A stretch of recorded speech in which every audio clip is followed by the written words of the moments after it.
নমস্কার, আমি সন্দীপ কুমার চন্দ্র। আমার আজকের কবিতা টের।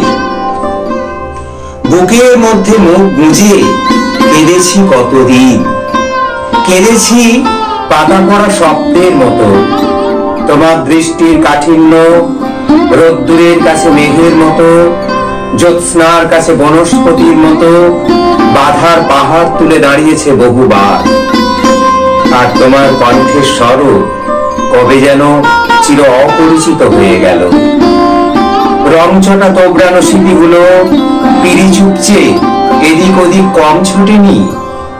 নিশুতিমা নদীর পাড়ে দাঁড়ালে আজ আর কোনো নৌকা এসে বেড়াতে যাওয়ার জন্য পীড়াপিড়ি করে না।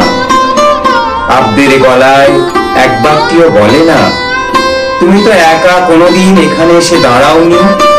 গায়ে লেপটে থাকা মেয়েটি বা কোথায় গেল? ঘুণাক্ষরেও টের পাইনি প্রিয় নিশুতি মায়াও ফুলের রোঁয়ার মতো চিরতরে হারিয়ে যাচ্ছে।